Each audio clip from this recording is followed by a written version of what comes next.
I've made a grave mistake. So by now it's no secret that I use the wiki a lot. I mean, the wiki and I, we're like a couple. We are more than that, we're like lovers.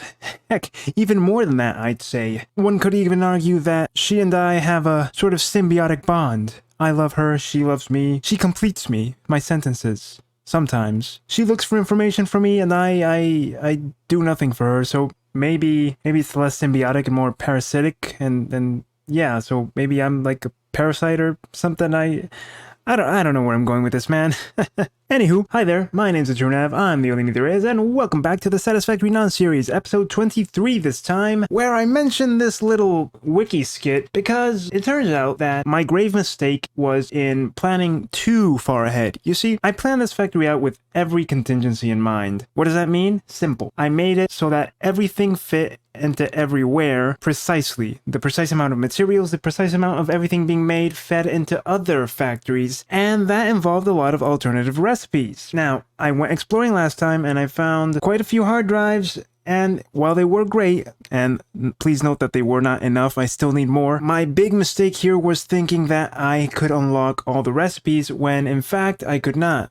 So for example, we have here my 5 blenders for making fused modular frames. I can't actually unlock the alternate recipe I was going to use because I require the last milestone in the hub, particle enrichment. And the same applies for a couple of other factories. Now, I was already well aware of this. I knew because obviously there are some things that I had to plan ahead for, but this is the one that's most damaging because I wasn't able to make the fused modular frames for this episode, but I decided to circumvent that by making the setup that you see here. A little makeshift temporary thing, and I temporarily routed my nitrogen gas from all the way over there. As you can see, everything is ready to actually start making them. So yeah, the solution I found for this episode was to go sort of manual on this. I'll just make the necessary amount of fused modular frames so that I can get leading edge production.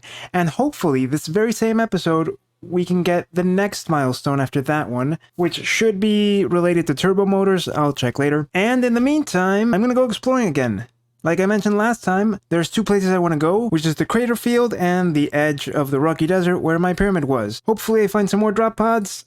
I need quite a few more to unlock the remaining recipes, and hopefully by the time I get back, this will be done. So let me just plug this in so we can see the first ones being produced. And now the very first one should be done. Let's actually see if we can spot it before it leaves us. Yep, there it is. So these guys will all pool into the storage I have set down below over here. And part of this mess that you see here is what I've been doing for the last 5 days. Literally just connecting things up. Conveyor poles, conveyor belts, conveyor lifts, pipes everywhere, honestly. And I thought the other place was nightmarish. This one's even bigger. But I kind of have a technique for it now, so it's all good. Okay, so while this is being produced, I'm going to go explore, and so I'll see you later. I began my exploration session, as you can see here, in front of my offshore oil rig, next to my very abandoned truck. And I do say abandoned because it's been a very long time since I last saw it. I didn't even remember it was here. Almost as quickly as I got it, I abandoned it in lieu of walking, so that I could place down power poles along the way, as well as just eliminate any creatures I saw. I eventually made my way to the 3 oil nodes near to where my pyramid was in the first playthrough. Again, I was in familiar territory, so I knew the terrain, and knowing the terrain meant that I could place down a geothermal generator. I then connected the power pole to the drop pod as it required a bit of power, and opened that baby up. And then as I explored the area, I found a doggo. Beautiful. I then realized that the map, for some reason, wasn't loading my progress. I think the game glitched out, but I wanted to see what was at the top of this pillar, if there was a way up, just to have the map revealed. Now in the end it didn't reveal itself, but lo and behold, I found yet another drop pod. This one didn't require power, thankfully, so I opened it and kept going. I went along the coast and managed to connect my power poles to the ones I'd placed on the previous trip, and I took the chance to, since I was here, place down the geothermal generator I missed last time. And while I was here, boom, another doggo was spotted. And soon after that, another doggo was spotted. 3 doggos in one episode, crazy, but I love it. I then explored the beautiful cavern I mentioned last time, and beautiful it was, especially because it really didn't have anything. I expected there to be monsters in here, and all I got was a really nice looking place. I then made my way to the waterfall between the lake near my petrochemical factory and that recent geothermal generator I put down, because as far as I knew, the next area was exactly what I thought it was, the crater field. And as soon as I stepped in here, I remembered that I never actually explored it when I passed passed through the first time, and I gotta say, it's really beautiful. Very verdant, mostly flat, which is great, because the more I looked, the more I realized this is the actual perfect place. This is the Doggo's forever home. I had found it. Because my choices were always a green pasture sort of area, this place really seemed to fit. Because if it wasn't here, it would be starting area down south, and that one was just too far. I had no plans of going there just yet, but this one, being a little bit more central to all of my factories, felt right. And it felt even better after finding a Doggo. And after finding that Doggo, I found 2 more drop pods. And a third over on that cliffside. Oh boy, that means I had to find a way up. But as I explored the area a bit more first, to see if the map would reveal itself, spoiler alert, it still didn't, I found another Doggo. And then when I went to connect up the power poles, I found yet another Doggo. 3 Doggos in the OG Doggo Forever home? Pinch me, I must be dreaming. 6 Doggos in an episode. This is lovely. The decision was made. This would definitely be the home. The only problem? I'd have to transport the Doggos, but that'll be for way later. After I finished connecting up all the power poles, I then made my way up to the pillar where the drop pod was. Luckily, there were plenty of natural paths, also plenty of enemies. Darn nearly fell on 2 or 3 occasions, but eventually I made my way up where I took the thumbnail for this place. And after a short 3-hour trip, because nothing can just last 5 minutes, I'm back with an additional 7 hard drives, which I hope and I pray are enough, and honestly, based on my calculations, they should just barely be enough, but we shall see. I also found an additional 13 blue slugs, 9 yellow slugs, 5 purple slugs. All of these will be great because I do need to make some power shards to overclock some of the resource nodes, and also a whole bunch of carapaces and organs. So all in all, a pretty good trip. And the best part about that trip was that my storage filled up. Now, it's worth noting that I put enough materials in those blenders to make 300 fused modular frames, so why aren't there 300? I'd really like to know. I guess they didn't distribute evenly or something, which is a bit of a drag, but at the same time, this works out just fine because I really just needed 250. So, joke's on you, game. I got what I needed. And let's go unlock leading edge production in 3, 2, 1, boom. Milestone reached. Turbo motors can now be constructed in order to build the latest Fix-It improved factory buildings, such as the Miner Mark III. A new project part enables progress to the next phase. As always, thank you, Ada. You're beautiful.